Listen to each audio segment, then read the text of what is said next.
Marlène et Jean-Claude sommes très heureux de te présenter une émission très spéciale afin de comprendre les faits d'actualité. Merci pour ta fidélité. Merci d'être encore là, afin qu'ensemble nous puissions avancer encore et encore pour comprendre et connaître la vérité. Je te rappelle que nous sommes en train d'étudier, de voir les différentes fêtes et serons en mesure de savoir lesquelles qui étaient l'ombre des choses à venir et celles qui étaient culturelles. Aujourd'hui, nous irons dans le livre de Lévitique toujours, chapitre 23. Et nous lirons les versets 23 jusqu'au verset 25. Lévitique 23, versets 23 à 25, la fête numéro 4. Avant de l'aborder, prions. Notre Seigneur et notre Dieu, merci pour ces différentes fêtes. Merci pour le bonheur de marcher avec toi. Merci de nous aider à comprendre ce que nous lisons, mais surtout à mettre en pratique. Merci Seigneur de nous avoir entendus exaucer, nous t'avons prié, au nom de Jésus et pour ta gloire éternelle. Amen. On se retrouve toujours avec beaucoup de plaisir. Alors, je t'invite à compter, je ne vais pas compter avec toi, je t'invite à compter les différentes fêtes établies par Dieu lui-même. Ce n'est pas Moïse qui a donné les fêtes, c'est l'Éternel qui donnait les fêtes. D'accord? Est-ce que c'est clair pour toi? Et la question que je te pose est la suivante. Pourquoi y a-t-il tant de fêtes? Peux-tu me dire? Réfléchis. Je te donne un indice, mais c'est toi qui dois trouver la réponse. D'accord? Souviens-toi, lorsque les enfants d'Israël sont partis d'Égypte, ils ont eu de bons souvenirs des 10 plaies que Dieu a déversées sur les Égyptiens. Ils ont vu ces choses. Même si tous n'ont pas vu, mais leurs frères ont raconté comment il y a eu telle chose, telle chose, telle chose. Bien. Ils ont traversé la mer Rouge. Ils sont arrivés de l'autre côté. Ils ont vu les corps des Égyptiens qui flottaient quand ils essayèrent de traverser la mer Rouge après eux. Ils ont vu cela. Et quand ils arrivent dans le désert, il n'y a pas d'eau. Que font-ils? Ils se prennent, ils rendent Moïse et Aaron responsables de cette situation. Souvent, ils déclarèrent à Moïse et Aaron, « Vous avez emmené le peuple ici pour mourir dans le désert. » Ils les tenaient pour responsables. Alors que, qui a délivré le peuple? Dis-moi. L'Éternel, c'est bien ça, c'est l'Éternel qui a délivré le peuple. Mais l'ennemi incitait les Israélites à oublier l'Éternel et à se focaliser sur Moïse et Aaron. En établissant toutes ces fêtes-là, elles étaient là en l'honneur de qui? Très bien, en l'honneur de l'Éternel. C'était le moyen pour rappeler au peuple ce que Dieu avait fait par le passé.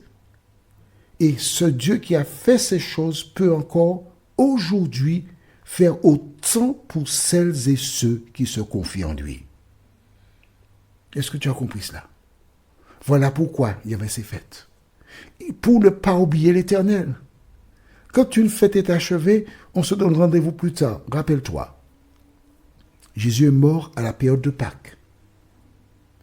Et 40 jours après Pâques, il y avait encore une nouvelle fête. La fête de Pentecôte. Donc tu vois, à Pâques, il magnifiait Dieu, il adorait Dieu, il l'exaltait. Ensuite, 40 jours. il venait pour exalter encore l'Éternel pour la Pentecôte. Ainsi de suite, afin qu'il garde Dieu à l'esprit. Aujourd'hui, toi et moi, nous n'avons pas ces fêtes-là. En revanche, nous pouvons avoir une relation personnelle, individuelle avec Dieu chaque jour. Comment? À ton réveil, tu prends la parole de Dieu, la Bible. Tu pries et tu demandes à Dieu de te donner une référence qui convient. Et quand tu parles à ton Dieu, tu es sincère. Il te donne la réponse appropriée. Mais il faut être sincère. Aujourd'hui, nous voyons donc la fête numéro 4. Nous prenons la Bible, encore dans Lévitique 23. Nous ne pouvons prendre que la Bible. Et nous lirons à partir du verset 23. L'Éternel parla à Moïse et dit, donc tu vois, ce n'est pas Moïse qui a inventé les lois, c'est l'Éternel qui s'est adressé à Moïse. Il lui parla. Et nous lisons verset 24. Parle aux enfants d'Israël et dit, le 7e mois, le premier jour du mois, vous aurez un jour de repos. Publié au son des trompettes et une sainte convocation. Donc, tu vois bien quel mot dont il est question ici. On reprend avec plaisir. Verset 24. Parle aux enfants d'Israël et dit le 7e mois, le premier jour du mois, vous aurez un jour de repos, publié au son des trompettes et une sainte convocation. Vous ne ferez aucune œuvre servile et vous offrirez à l'Éternel des sacrifices consumés par le feu. Alors, on va prendre un exemple pour être concret, pour que tu comprennes bien, tu vois. Alors, je reprends. Le 10e jour de ce 7e mois. Alors, on fait comme si ce sont les mois actuels, hein, tout en sachant que les Israélites ont un calendrier différent. En nous basant sur le nôtre, nous dirions le 10e jour de ce 7e mois. Donc, 7e mois, on dit c'est juillet. D'accord? Donc, le 10e jour de ce 7e mois, donc le 10 juillet, ce sera... oui. Le 7e mois, le premier jour du mois, donc... le premier jour du mois, donc le 1er juillet, vous aurez un jour de repos. Rappelle-toi, le sabbat hebdomadaire, c'est un jour de repos. D'accord? Mais là, cette fête-là, on la considère comme un jour de repos. C'est-à-dire qu'on ne fait aucune activité le jour du sabbat hebdomadaire, mais le 1er jour du mois de juillet, pareil. Ce qui veut dire que si le 1er juillet tombait un vendredi,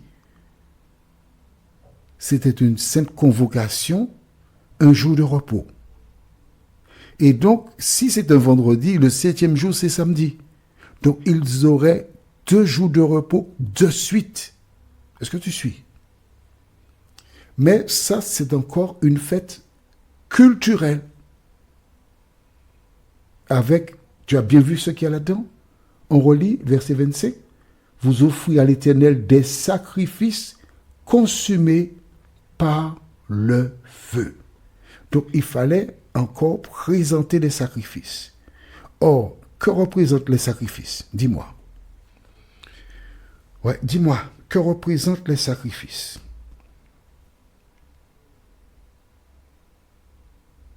Consumés par le feu. Rappelle-toi la Pâque. On rôtissait ou on grillait un animal, un agneau. Et là, le 1er juillet, je me répète, hein, le 7e mois, le 1er jour du mois.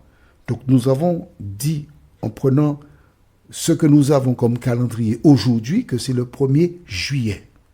Donc, systématiquement, on offrait des sacrifices. Et qui dit sacrifice, c'est pourquoi le pardon des péchés. Jésus étant mort sur la croix, est-ce que cette fête-là correspond à nos obligations, selon toi? En clair, est-ce que nous sommes obligés d'avoir cette fête-là puisque Jésus est mort une fois pour toutes? Non. Cela encore, c'était l'ombre des choses à venir. Toutes les fois qu'il est question de mort d'agneaux, nous savons que cela a un rapport avec la mort de Jésus. Or, Jésus est mort une fois pour toutes. Donc, nous n'avons pas à chercher à offrir des sacrifices, cela ne sert plus à rien. Le sang de Jésus, c'est lui, le passeport des chrétiens. C'était donc fête de l'Éternel numéro 4. Nous verrons la prochaine fois la fête de l'Éternel numéro 5. Nous avons pour référence Lévitique 23, versets 26 à 32. Lévitique 23, les versets 26 à 32. Et ça, c'est la 5e fête de l'Éternel. En attendant, prions. Notre Seigneur et notre Dieu, nous découvrons de nombreuses fêtes. Et c'est seulement parce que nous lisons que nous découvrons, nous comprenons. Mais nous savons que la fête la plus importante, c'est le jour où tu viendras nous chercher pour nous introduire dans un monde où la justice habitera.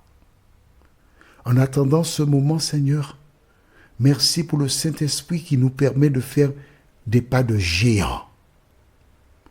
Aide-nous à toujours suivre les empreintes de pas laissées par Jésus, de telle sorte que s'il revient aujourd'hui, nous fassions partie des rachetés. Merci de nous entendre, Seigneur. Merci de nous écouter.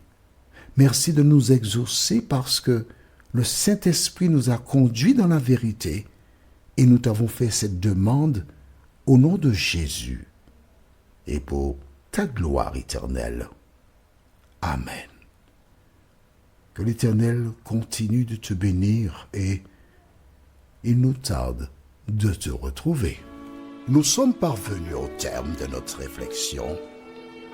Si d'aventure tu as une question, il te suffit d'envoyer un message par le biais de WhatsApp au numéro suivant, plus 596 696 88 93 93. Et alors Jean-Claude, moi, je me ferai un réel plaisir de répondre à ta question.